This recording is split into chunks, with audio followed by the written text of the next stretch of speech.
Good day, everyone.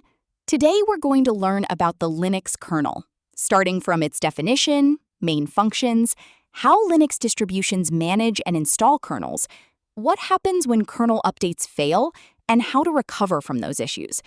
We'll use common computer and operating system terms for easy understanding. The kernel is not the whole operating system, only its central core. It runs continuously, manages all system resources, and lets software safely communicate with hardware, like processors, RAM, storage, and peripherals. People often mix these two terms up. The kernel handles resource control alone. A distribution packages the kernel together with useful programs, tools, and settings so the system is ready to use right away. Your computer can run multiple apps at once because the kernel organizes CPU usage. It prevents one program from taking full control, keeps the system responsive, and coordinates tasks smoothly. The kernel assigns separate safe memory space to each program. When physical RAM is limited, it uses virtual memory on storage to keep working and stops programs from corrupting each other's data. Displays, keyboards, storage drives, network cards all work thanks to drivers. The kernel standardizes hardware access, so developers don't need to write separate code for every single hardware model. Data is neatly arranged into files and folders. The kernel manages who can read, edit, or delete data, and supports multiple file formats, so you can exchange data across different systems easily. The kernel directs network traffic and enforces system security. It separates user privileges and process spaces so errors or attacks stay contained and do not damage the whole system. This design combines high performance and flexibility. Critical services run fast together, while extra features and drivers can be added or removed separately. Separate spaces protect system stability and security. Distributions don't use raw source code directly. They configure, patch, test, and package the kernel thoroughly before release, so it works reliably with common hardware. Users simply run short install commands. The system automatically places files correctly, prepares early startup files, and updates the boot menu so you can select kernels when turning the computer on. Instead of replacing the current kernel, distributions keep multiple versions.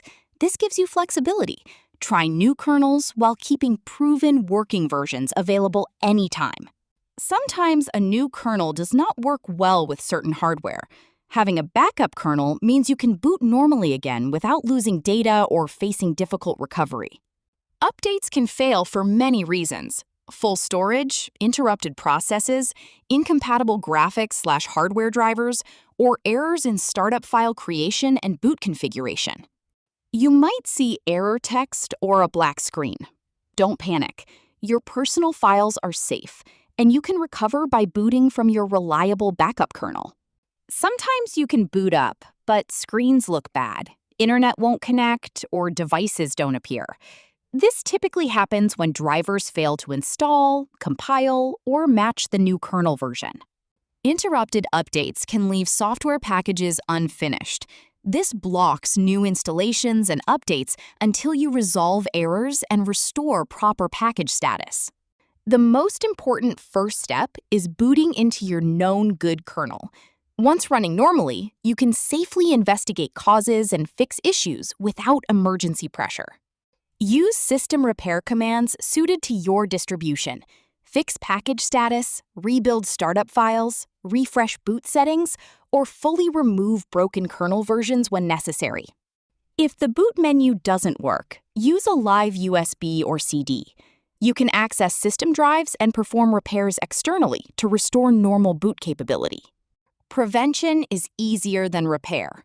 Check storage space, avoid power interruptions, and confirm important hardware drivers support new kernels before updating. Simple terminal commands help you quickly identify active kernel versions, loaded drivers, and available boot options to understand your system's current state. Too many old kernels fill the boot partition. Clean them up carefully, always keep a working backup kernel, then refresh boot settings to avoid errors. These strengths make the Linux kernel widely used globally. It's open, reliable, versatile across devices, and benefits from active community support and timely security improvements. While powerful, there are limitations. Some hardware support may lag, advanced tuning needs learning, and careful changes plus regular backups protect your important work. To recap the basics, the kernel centrally controls all resources, enables communication between software and hardware, and balances performance, flexibility, and security. Distributions simplify kernel handling and implement safety features. Multiple installed kernels let you choose the right version and protect against unexpected failures. Kernel update problems can happen, but recovery is possible and data stays safe. Use backups, proper repairs, and prevention strategies to keep your system reliable. I hope this presentation improves your understanding of the Linux kernel.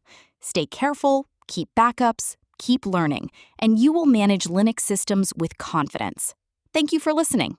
Thank you. Do not forget, like, follow, share, comment. See you in the next one.